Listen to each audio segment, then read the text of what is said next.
थाना सोनिया पड़ता है और जिला पंचायत जिला मुरैना और तहसील अम्बा। मैं अपने कुछ अनुभव साझा करना चाहती हूँ।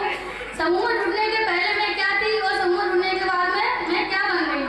तो समूह में जुड़ने के बाद में मेरे पास एक बच्चा है, तो उसके लिए भी भरण पोषण करने के लिए बहुत मुश्किल था। तो भारत सरकार की योजना चलाई गई समूह द्वारा, जो हमारे गाँव में कुछ दीदियाँ आई थी, उन्होंने मुझे समूह में जोड़ा। उसके बाद में मैं समूह जुड़ने के बाद में मैंने बैंक से लोन लिया जो 1.5 लाख रुपए मिलता है। 1.5 लाख रुपए से मैंने उसमें से 50,000 रुपए लिए, कुछ हमारी दीदियों को दे दिए। तो उस 50,000 रुपए से मैंने सैनिटरी पैड का काम स्टार्ट किया। सैनिटरी पैड का काम पैकिंग करना और उसमें गाँव में बेचना, बिक्री करना।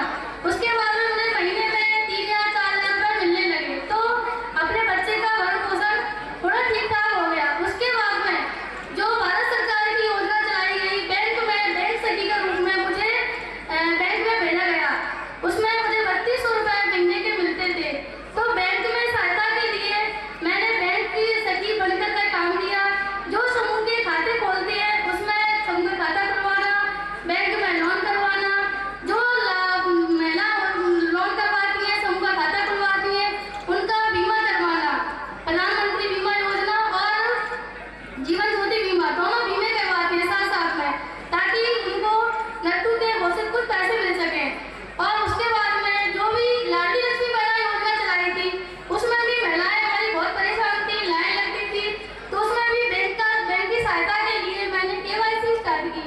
बैंक में मैं बैठ करके KYC करती थी। तो KYC के द्वारा जो बैंक को काम अच्छा लगा, तो उन्होंने भी कम से कम मुझे 3,000 रुपए देना स्टार्ट कर दिया। अब 3,000 रुपए बैंक में भी मिलते हैं और बैंक सखी का भी मैं साथ में काम करती हूँ। हमारे सोनिया कलेक्टर में 421 समूह है। 421 समूह में 5,500 दीदियाँ हैं। 5,500 दीदियों को कुछ ना कुछ लाभ मिला है भारत सरकार योजना से। तो वो आज अपनी आर्थिक स्थिति सुधार करके किसी दूसरे के आश्रित नहीं है और अपना खुद का जीवन और अपनी जरूरतें पूरी करने के लिए बहुत अच्छे से जीवन व्यतीत कर रही है। किसी भी तरह की कोई भी परेशानी नहीं है। हम सबके मध्य उपस्थित आज इस कार्यक्रम का मध्य प्रदेश में पहला दिन है। वैसे इस कार्यक्रम का आरंभ झारखंड में 15 नवंबर को हो चुका है। मध्य प्रदेश, छत्तीसगढ़, राजस्थान, इन क्षेत्रों में चुनाव था, आचार संहिता थी, इसलिए कार्यक्रम विलंब से प्रारंभ हो रहा है। विकसित भारत संकल्प यात्रा यह केंद्र सरकार का बहुत ही अभिनव आयोजन है। इस कार्यक्रम की तैयारी लगभग 6 महीने से कृषि मंत्रालय, उर्वरक मंत्रालय मिलकर कर रहे थे अन्य संस्थानों के साथ। और अभी आप सबने अनुभव किया होगा कि पिछले 30 नवंबर को प्रधानमंत्री जी भी इस कार्यक्रम से जुड़े थे। उस दिन मैं उत्तर प्रदेश के गाजियाबाद में था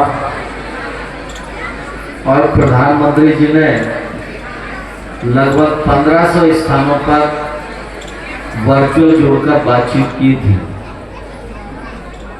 आज भी प्रधानमंत्री देश में लगभग 2000 से अधिक स्थानों पर इस प्रकार के कार्यक्रम आयोजित हो रहे हैं, जिनमें वो जनता से, हितग्राहियों से बातचीत करने वाले हैं। और इसी प्रकार से आज के बाद 16 तारीख को भी ऐसा ही कार्यक्रम संपन्न होगा। मुझे प्रसन्नता है कि आज पहला कार्यक्रम है और जिला प्रशासन ने बहुत ही अच्छे से इसकी आयोजना की है।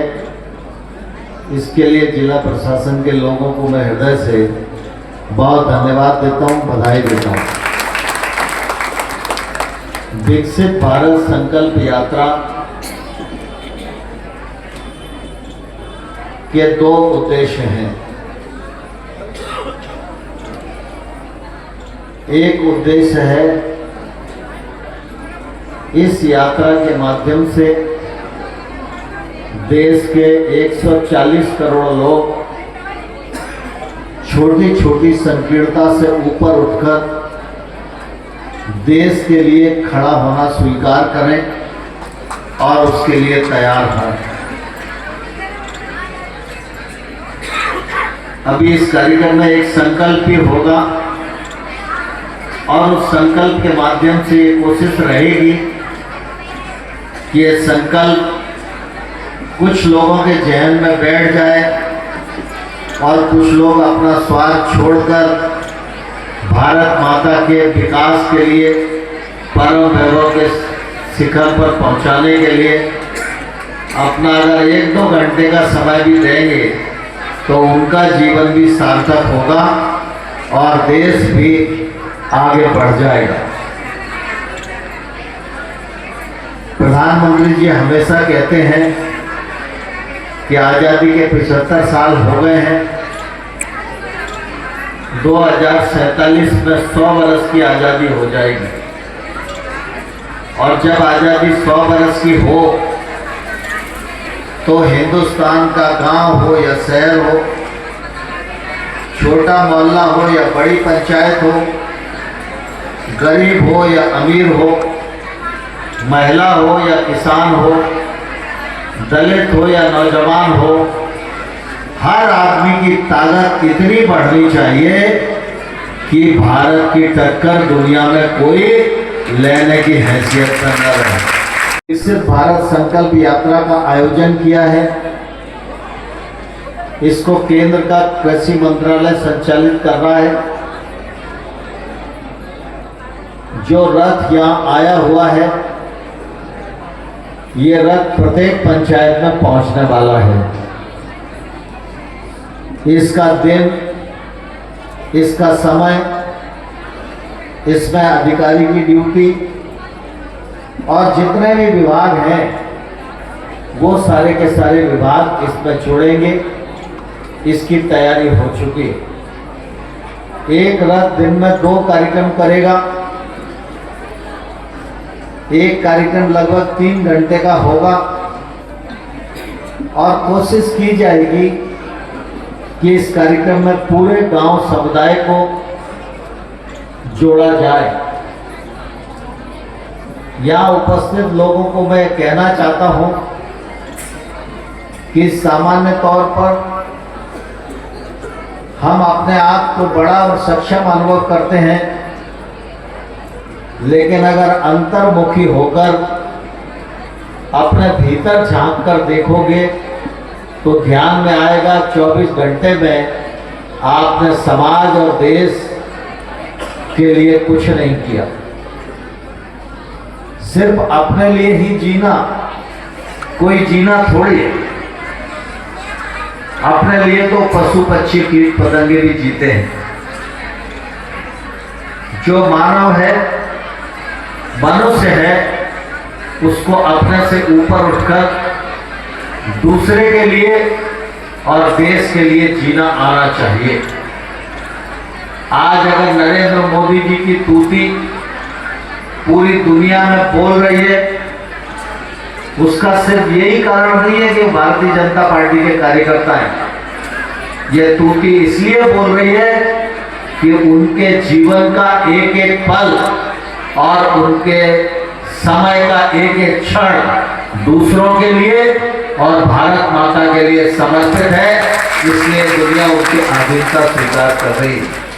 दुनिया उनके सामने नतमस्तक है और हम सब इस बात को भली भांति जानते हैं कि हमारे देश में हाड़ मास के ढांचे की पूजा नहीं होती। हाड़ मास के ढांचे की पूजा तो स्वार्थ से ही होती है।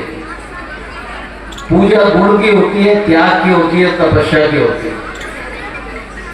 और नरेंद्र मोदी जी उस दिशा में काम कर रहे हैं तो चारों तरफ नरेंद्र मोदी जी की रोशनी दिनों दिन फैलती जा रही है और उसका फायदा आज देश को भी मिल रहा है और समाज को भी मिल रहा है।